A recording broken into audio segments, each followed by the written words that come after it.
sahabat RSMY dimanapun berada, senang sekali dapat berjumpa lagi dalam program Edukasi Ngobras, Ngobrol Asik Sehat.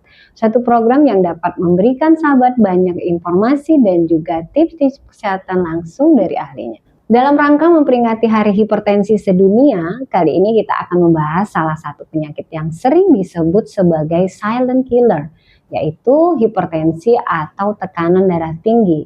Meski sering tidak menimbulkan gejala, hipertensi dapat memicu berbagai komplikasi serius seperti stroke, penyakit jantung, hingga gagal ginjal apabila tidak dikendalikan dengan baik. Lalu bagaimana cara mengenali hipertensi sejak dini? Apa saja faktor risiko yang harus diwaspadai? Dan bagaimana langkah tepat untuk menjaga tekanan darah tetap stabil agar terhindar dari komplikasi? Untuk membahasnya lebih lengkap, telah hadir bersama kita narasumber yang sangat kompeten, yaitu Dr. Trihadi Susanto, spesialis penyakit dalam, konsultan ginjal hipertensi. Sebelum kita berdiskusi, kami ingatkan kembali sahabat untuk subscribe YouTube PKRS RSMY, like, comment, and share. Dan jangan lupa nyalakan notifikasinya agar tidak ketinggalan informasi kesehatan menarik lainnya yang kami bagikan. Oke, langsung saja. Halo dokter. Halo. Nah, ini teman-teman ya sahabat RSMY, Dr. Trihadi Susanto ini adalah salah satu dokter spesialis penyakit dalam, konsultan ginjal hipertensi. Betul ya dok? Ya benar. Nah, lebih familiar kita manggilnya Dokter Anto ya dok. Oke, bagaimana kabarnya dok hari ini? Alhamdulillah baik. Tetap semangat. Tetap semangat ya dok ya. Walaupun banyak nih pasien hipertensi kita semakin tambah banyak. Ini dalam rangka Hari Hipertensi Sedunia, jadi kita ngobrolin tentang hipertensi ya dok ya? Ya. Oke. Hipertensi katanya ini penyakit tekanan darah tinggi ya dok? Dan salah satu disebut silent killer. Ini apa sebenarnya sih dok? Hipertensi bisa menyebabkan jadi silent killer dok? Oke, ya seperti kita ketahui bahwa hipertensi itu salah satu penyakit kronis yang prevalensinya tinggi, baik di global, di dunia maupun di kita juga di Indonesia. Kenapa dikatakan sebagai silent killer? Karena hipertensi ini tidak menimbulkan gejala. Namun kerusakan organ yang disebabkan oleh hipertensi ini terus berjalan dan akan bergejala bila sudah sampai ke komplikasi yang berat. Makanya dibilang sebagai silent killer. Jadi sering tidak terdeteksi, underdiagnosed, namun kerusakannya tetap terjadi. Oke, nah, jadi tidak menimbulkan gejala ya dok ya? Ya, tidak ada gejala yang signifikan sampai organ-organ yang terdampak itu fungsinya sudah mulai menurun. Oke, itu disebut silent killer. Nah, disebut sebagai silent killer. Nah, ini masyarakat nih kadang kan nggak tahu deh, tiba-tiba ternyata tinggi gitu tensinya. Mungkin karena dia jarang periksa atau kontrol. Jadi standar untuk dinyatakan bahwa ini menderita hipertensi itu yang berapa dok? Ya, kriteria diagnosis dari hipertensi sendiri adalah peningkatan kondisi di mana terjadi peningkatan tekanan darah, itu tekanan darah sistolik atau yang kita sering sebut tekanan darah atas lebih dari sama dengan 140, dan tekanan darah bawah atau tekanan darah diastolik lebih dari sama dengan 90 dalam 2 kali pengukuran. Oh, dalam 2 kali pengukuran ya dok. Jadi pertama, kemudian diukur lagi untuk valid 2 kali. Ya. Jadi 140 per 90. Oke, jadi itu batasnya dok ya? Ya, itu batasnya. Oke. Penyebabnya nih dok, hipertensinya. Kadang kan tadi katanya kan keluhannya nggak tahu, tapi tiba-tiba setelah dicek 2 kali pengukuran dia kena hipertensi. Jadi penyebab utamanya apa? Ya, hipertensi sendiri secara garis besar kita bagi menjadi 2, yaitu hipertensi esensial atau hipertensi primer, di mana etiologinya ya tidak diketahui. Memang bawaan dari dirinya sendiri ya. Kemudian yang kedua adalah hipertensi yang sekunder. Jadi hipertensi sekunder ya, itu ada underlying disease atau ada penyebab penyakit atau gangguan dalam tubuh yang mengakibatkan terjadinya peningkatan tekanan darah. Namun memang yang paling banyak adalah hipertensi primer atau hipertensi esensial yang tidak diketahui penyebabnya. Itu untuk etiologinya. Namun ada beberapa faktor resiko yang bisa menyebabkan keadaan tekanan darah yang tinggi tersebut ya, walaupun tidak menjadi penyebab langsung ya. Artinya kalau misalnya dia bawaan itu berarti ada kemungkinan faktor keturunan ya dok? Bisa Ya, jadi? bisa. Karena Jadi udah ada bukan, bawaan. jadi tapi hipertensi itu bukan diturunkan, bukan penyakit keturunan yang langsung, misalnya ayah saya hipertensi, Oh pasti nanti anaknya hipertensi tidak, ya. gitu. Tapi orang dengan riwayat keluarga hipertensi mempunyai resiko ya, lebih tinggi dibandingkan orang yang tidak memiliki riwayat hipertensi, walaupun tidak hanya itu faktor Jadi resikonya. bukan faktor keturunan itu pasti ya dok ya, tapi mempunyai riwayat ya. Ya. Terus, nah sekarang nih dok, banyak nih usia muda ternyata kena hipertensi gitu dok ya, karena katanya tadi ada mungkin kalau usia muda mungkin nggak kena ya, tapi penyakit orang tua lah katanya hipertensi, tapi ternyata di usia muda itu bisa terjadi. Ya, bisa terjadi. Prevalensinya bisa mulai dari usia muda lebih dari 18 tahun sampai ke usia lanjut ya. Jadi tidak menutup kemungkinan pasien-pasien di usia muda itu sudah terkena hipertensi. Nah, menjadi fokus perhatian biasanya memang pada usia yang lebih muda itu kita harus mencari hipertensi yang sekundernya. Ada penyebab nggak yang menyebabkan dia menjadi hipertensi? Ya, maksudnya muda kok sudah ada gitu. Karena seperti saya bilang tadi kan hipertensi dibagi dua, itu hipertensi yang primer dan yang sekunder. Nah, walaupun yang primer ini bisa terjadi pada semua usia, tidak menutup kemungkinan dia harus usia tua. Nah, kalau yang hipertensi sekunder, prevalensinya lebih banyak pada usia muda, ya, di bawah 40 tahun. Oh, di bawah 40 ya. Nah, itu harus kita evaluasi lebih lanjut, ada tidak penyebab atau kondisi pada tubuhnya yang menyebabkan dia terjadinya hipertensi pada, karena tata laksananya nanti akan berbeda. Iya. Nah, tapi kemungkinan dok katanya nggak punya gejala, tapi kemungkinan sebenarnya ada gejalanya apa tidak dirasakan dok? Ada nggak gejalanya yang mungkin banyak dirasakan oleh orang yang menderita hipertensi? Oke, gejalanya ada ya, mungkin sering rasa tidak nyaman di kepala, gampang lelah, nyeri-nyeri di daerah leher ya.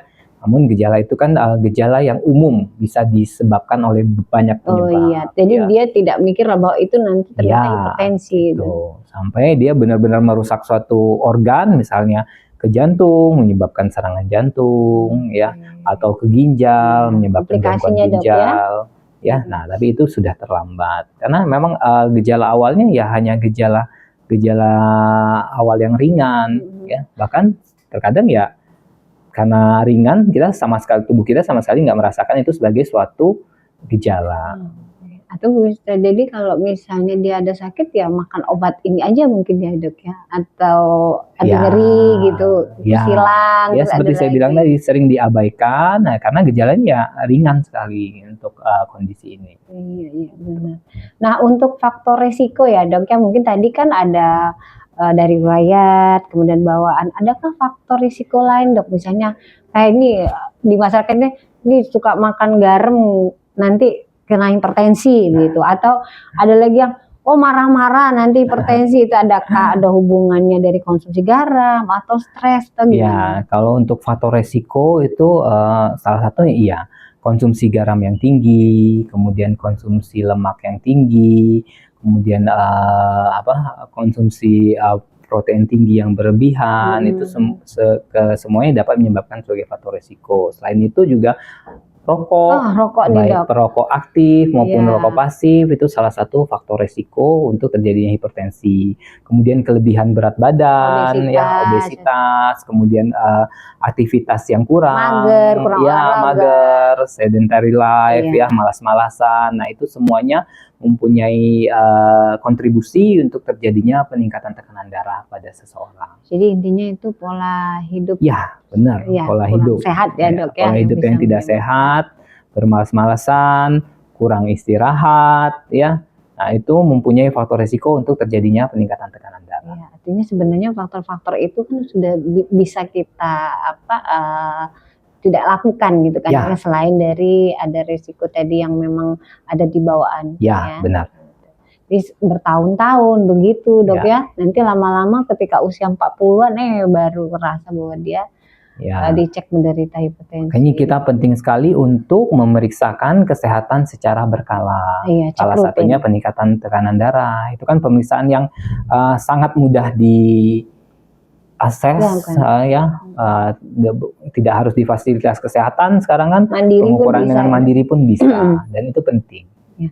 Tapi kadang masyarakat tuh gini loh dok, katanya nggak mau nanti kalau diperiksa ketahuan penyakitnya, gitulah dok, yang mungkin mindset mereka bahwa padahal kalau kita di awal udah ketahuan kan bisa untuk lebih mudah Ya. untuk penanganan ya dok. Ya. Karena sekarang kan kita fokusnya bergeser, kita preventif bukan Iya, kuratif, preventif. mencegah bukan mengobati kalau Iya. bisa. Ya. Pun kalaupun sudah terkena kita mencegah supaya tidak terjadi komplikasi Ya, serius ya benar. dok ya. Gitu. Nah ini nanti menarik nih ada komplikasi. Komplikasinya tadi kan ada bisa stroke katanya ya dok ya, bisa ke jantung. Nah yang paling ngeri ini katanya dengar-dengar yang gagal ginjalnya benar nih dok. Sebenarnya semuanya ngeri ya. Iya, ngeri. Jadi komplikasinya itu cerebrovaskular. Mulai dari otak menyebabkan stroke, baik itu stroke-nya sumbatan maupun perdarahan. Iya. Kemudian ke mata bisa menyebabkan retinopati hipertensi, gangguan penglihatan, kebutaan, ya. Kemudian turun ke jantung bisa menyebabkan serangan jantung. Kemudian ke ginjal bisa menyebabkan penyakit ginjal kronis, ya. Itu komplikasi-komplikasi yang bahaya dan menjadi penyumbang morbiditas dan mortalitas yang tinggi secara global. Jadi organ-organ vital ini Ya, semuanya benar, diserang. organ-organ Ya. vitalnya diserang semua.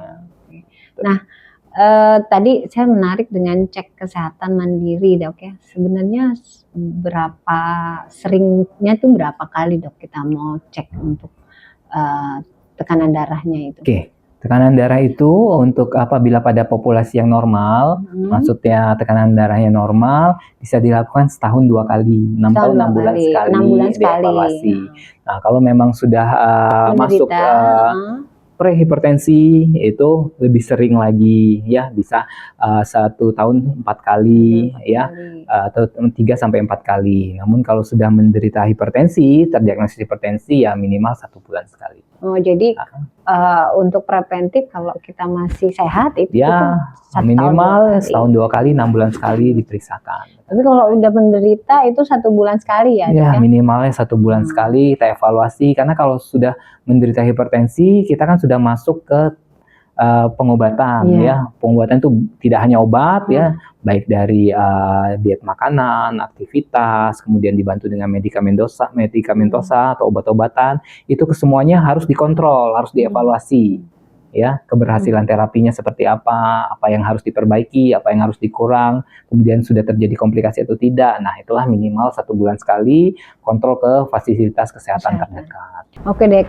kalau misalnya sudah diagnosa misalnya ini ada hipertensi, kan makan obat ya dok ya, makan obat. Apakah harus selalu minum obat itu atau ada misalnya kalau dia dalam keadaan stabil tidak makan? Karena di masyarakat nih kadang nggak mau lagi dok, kalau udah sehat, udah stabil nggak bisa minum obat lagi gitu.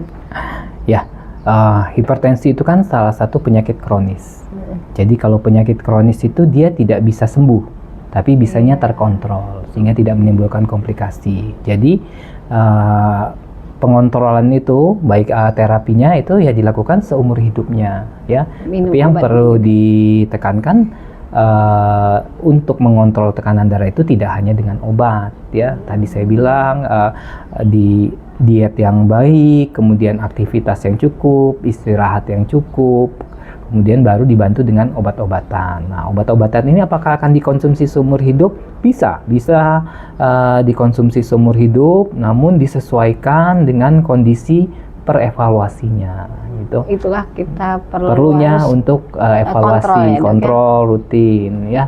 Karena backgroundnya hipertensi adalah suatu penyakit kronis. Kalau penyakit kronis itu sembuh tidak, tapi bisa dikontrol supaya tidak terjadi komplikasinya. Jadi target kita adalah mengontrol tekanan darahnya sehingga komplikasi yang berbahaya bisa tidak terjadi. Karena banyak dari masyarakat bilang takut minum obat terus dok, malah nanti kalau minum obat terus nanti ginjalnya rusak, padahal salah Dok ya? Ya, salah. Justru apabila tidak meminum obat, tekanan darahnya tidak terkontrol, nah itu yang menyebabkan terjadinya komplikasi, ya bisa dari ginjal, jantung, ataupun di otak. Iya, jadi ke organ namun pemakaian obat ini harus disesuaikan dengan kondisi pasien. Tiap-tiap pasien berbeda, baik itu dosis, jumlah obat. Nah, itulah pentingnya untuk kontrol minimal 1 bulan sekali ke fasilitas kesehatan terdekat, tidak mengkonsumsi obat